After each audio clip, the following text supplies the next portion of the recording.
El secreto más peligroso del Arca de la Alianza. He aquí el Arca de la Alianza, el objeto más sagrado, y a su vez, el más peligroso que jamás haya existido sobre la faz de la tierra. No era un arma, no era una criatura, no era una maldición abstracta. Solo un toque, tan solo un único toque, y el hombre moría al instante, sin advertencia, sin tiempo para el arrepentimiento, sin segunda oportunidad. Quizás hayas oído hablar del arca en las escrituras, pero no de la manera en que estás a punto de escuchar ahora, porque esta historia no se narra como una leyenda religiosa lejana, sino como una secuencia de fríos eventos históricos, donde un artefacto realmente cegó vidas humanas, en un abrir y cerrar de ojos, derrotó ejércitos, partió ríos en dos, y portaba en su interior un poder que hoy los ingenieros modernos comparan con una fuente de energía letal fuera de control. ¿Por qué un objeto creado en medio del desierto por aquellos que fueron esclavos se convirtió en el terror de todo el mundo antiguo? ¿Por qué los nazis la buscaron con desesperación? Y lo más aterrador, ¿dónde podría estar en este preciso momento?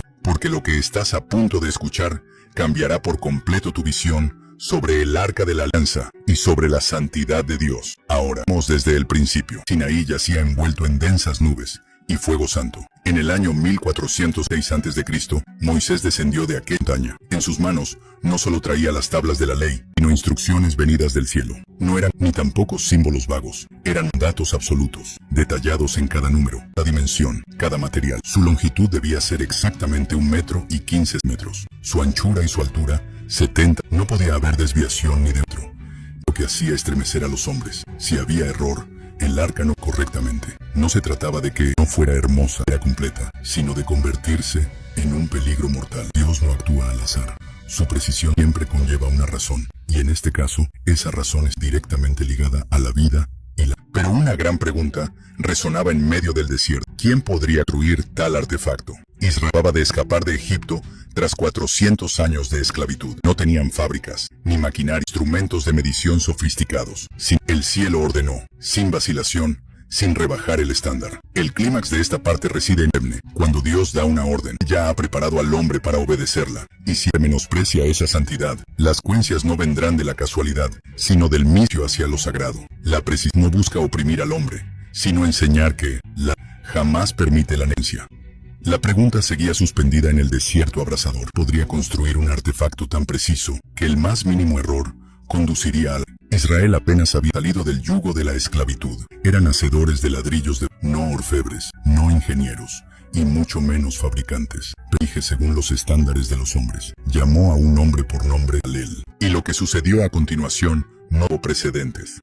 Las escrituras registran que Dios llenó a aquel hombre de su espíritu, no para profetizar, no para liderar ejércitos, sino para trabajar con sus manos. La mente fue abierta a un entendimiento ya de la experiencia humana, como si el mundo hubiera sido grabado de antemano en su mente. Se eligió madera de acacia, resistente, ligera, difícil de abrir. Oro puro brilla tanto el interior como el exterior. Cada golpe de martillo, cada lámina debía obedecer a un orden. Bezalel no podía explicar por qué, pero sentía el peso de cada movimiento. Esto ya no era una obra artesanal. Era la colaboración entre el hombre finito y el ser infinito. El punto culminante de esta sección yace en una verdad profunda. Cuando Dios encomienda una misión, también otorga capacidad para cumplirla. Pero esa capacidad no busca glorificar al hombre, sino asegurar que se realice en amor absoluto. Y desde ese momento, el arca no solo fue construida, comenzó a nacer propósito que excedía el entendimiento humano. A medida que el arca tomaba forma, un detalle que casi nadie notó portaba el secreto más aterrador. No era aleatoria, ni tenía solo significado ritual. Oro recubriendo el interior, madera de acacia, oro recubriendo el exterior. Un orden preciso, aditivo, intencional. Y siglos más, cuando los ingenieros modernos observaron esa estructura, quedaron atónitos al darse cuenta. Semejaba exactamente a un condensador gigante. El oro es un conductor eléctrico perfecto. Es un aislante natural. Al ser transportada a través de seco y caluroso, la fricción continua podía hacer que el arca acumulara eléctrica. No una pequeña fuente de energía. Un voltaje lo suficientemente potente para matar a un ser humano. Y sobre la cubierta del arca, dos querubines de oro esculpidos frente al otro, con terminales diseñados para concentrar y liberar. El clímax de esta hipótesis provoca un escalofrío. El arca no solo era sagrada, era físicamente peligrosa. Un ser humano con diferente carga eléctrica, la corriente de energía, podía descargarse directamente a través de su cuerpo, sin dejar posibilidad de supervivencia.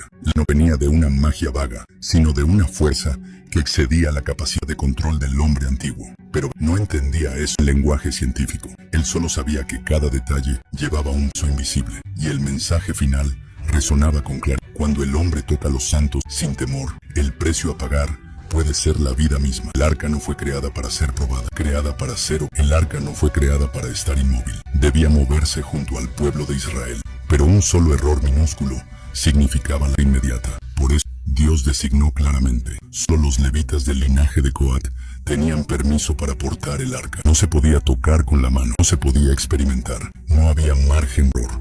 Antes de acercar, debían pasar por 7 días de purificación rigurosa, lavamientos rituales varias veces al día, abstinencia total, parcial, ofrenda de sacrificios expiatorios, no para ostentar moralidad, sino para proteger a toda la comunidad de la ira que podría estallar por un solo acto de descuido. Porque tocar el arca en estado de inmundicia no solo mataría a una persona, sino que podría acarrear la calamidad para todo el campamento. Cuando los levitas finalmente, sus pasos eran tan lentos que cortaban la respiración. El aire se volvía pesado. El oro vibraba bajo el sol del desierto. Parecía vibrar sutilmente, como si el arca estuviera despertando. Luego, un viento caliente y extraño sopló, no como el viento del desierto, sino como una advertencia invisible. El momento culminante llegó cuando aferrar transporte. El arca se separó del suelo. Todo el campamento se sumió en un silencio absoluto. Nadie se atrevía a respirar. Y el mensaje final resonó sin necesidad de... La santidad de Dios no permite la familiaridad o negligencia. Quien se acerca a Él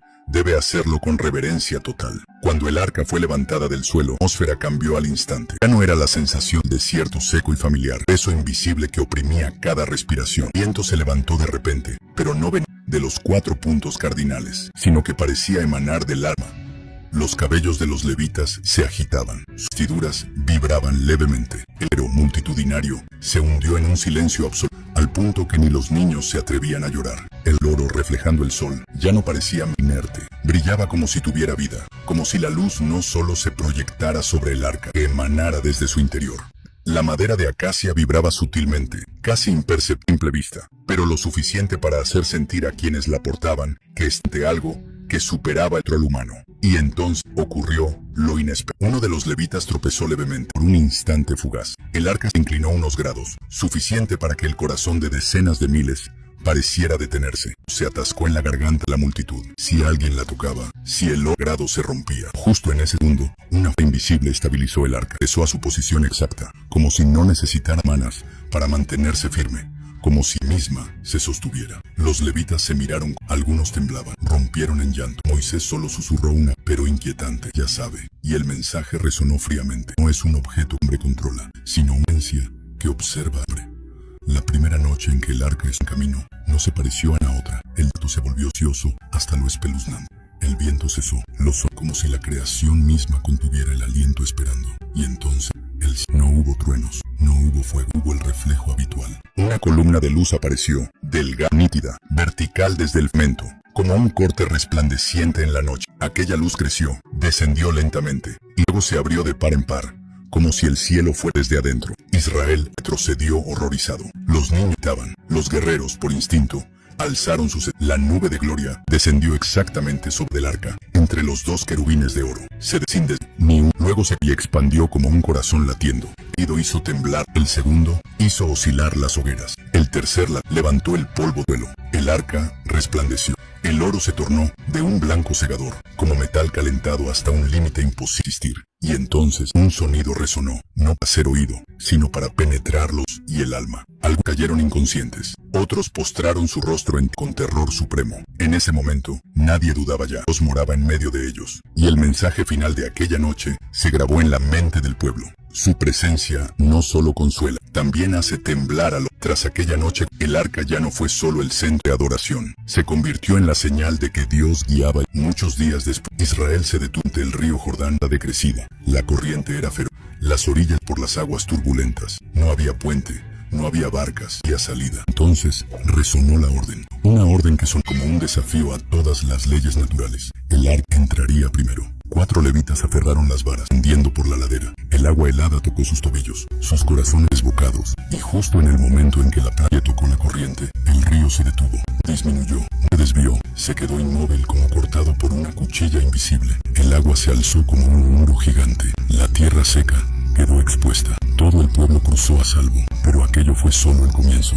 Ante ellos estaba Jericó, una fortaleza inexpugnable con muros de 6 metros de espesor. El plan de Dios, una vez más, iba en contra de toda lógica. Marchar alrededor de la ciudad, en silencio, con el arca en el centro. Pasaron 6 días. La tensión se acumulaba. Al 7º día, 7 vueltas completadas. El sonido de las trompetas retumbó. El grito de guerra estremeció la tierra. Y sucedió lo impensable. Los muros se derrumbaron. No cayeron hacia adentro como en todo asedio, sino que reventaron hacia afuera, como si una fuerza desde el interior lo hubiera empujado todo. El mensaje final resonó con estruendo. Cuando Dios va delante, no hay río ni muralla que pueda mantenerse en pie. Tras victorias inimaginables, un pensamiento peligroso echó raíces silenciosamente en el corazón de Israel. Comenzaron a creer que el arca era el poder en sí mismo, que con solo tener la presencia del arca, la victoria era evidente. El temor reverente dio paso a la familiaridad, y justo en ese momento comenzó la tragedia. Cuando estalló la guerra con los filisteos, Israel llevó el arca a la batalla como un amuleto, mientras sus vidas estaban llenas de pecado y desobediencia. No se arrepintieron, no buscaron la voluntad de Dios, solo querían el poder sin necesidad de obediencia. La multitud vitoreó cuando apareció el arca, pensando que la victoria estaba asegurada, pero el cielo permaneció en silencio. No hubo columna de nube, no hubo presencia gloriosa, y entonces sucedió lo inaceptable. Israel fue derrotado estrepitosamente. 30.000 soldados cayeron, la sangre empapó el campo de batalla, y lo peor de todo, el arca fue capturada. Ese momento derrumbó una ilusión peligrosa. El arca no es un arma automática. El poder de Dios no se controla mediante rituales, ni sirve a la ambición humana. Cuando la santidad es menospreciada, la presencia se retira, aunque el símbolo permanezca allí. El clímax de esta parte no yace en la derrota militar, sino en la amarga lección. La religión no puede sustituir a la obediencia. Y cuando el hombre busca el poder sin buscar a Dios, no solo pierde la victoria, puede perder lo mismo sagrado que cree poseer. Los filisteos celebraron como si hubieran derrotado al mismo Dios. El arca capturada fue llevada al templo de Dagón, colocada junto a la estatua gigante del dios pez, una declaración arrogante de que el poder de Israel había sido subyugado. La noche cayó en un silencio pesado. Nadie sabía que la santidad no duerme. Al amanecer, los sacerdotes entraron al templo y quedaron paralizados. Dagón había caído rostro en tierra ante el arca. Se apresuraron a levantar la estatua, reforzaron el pedestal, intentando continuar los rituales como si nada hubiera pasado. Pero la segunda noche fue aún más terrible. A la mañana siguiente, Dagón yacía nuevamente postrado, esta vez con la cabeza y las palmas de sus manos cortadas, sin gloria alguna, como si una mano invisible hubiera juzgado en la oscuridad. Luego la plaga se extendió. Tumores, roedores, enfermedades y cubrieron las ciudades filisteas. Asdod entró en pánico. Gaza no pudo soportarlo. Ecrón gritaba, «¡Quieren matarnos!». Tras 7 meses de terror, suplicaron devolver el arca, no por reverencia, sino por espanto. El clímax de esta parte expone una verdad innegable. La santidad de Dios no puede ser aprisionada por el enemigo, ni puede permanecer junto a dioses falsos. Donde el hombre adora ídolos, allí la presencia santa derribará, sin necesidad de ejército, sin necesidad de armas. Solo basta que Él esté presente. Pasaron muchos siglos, y el arca siguió presente en medio de Israel, hasta que un día desapareció. En el año 586 a.C., el ejército de Babilonia irrumpió en Jerusalén, incendiando el templo de Salomón hasta los cimientos. Cuando los soldados entraron al lugar santísimo, donde debía guardarse el tesoro más sagrado, solo hallaron el vacío. El arca ya no estaba allí. Desde ese instante, la historia entró en una zona de silencio aterrador. No hay registro babilónico que hable de la captura del arca, algo difícil de creer, pues eran famosos por su meticulosidad al registrar los botines de guerra. Si hubieran encontrado 150 kilos de oro puro, junto con los querubines esculpidos, lo habrían registrado. Ese silencio hace que el misterio sea aún más denso. Se formaron 3 grandes hipótesis. Hay quienes creen que el arca fue destruida, pero faltan pruebas. Hay quienes creen que fue escondida en lo profundo,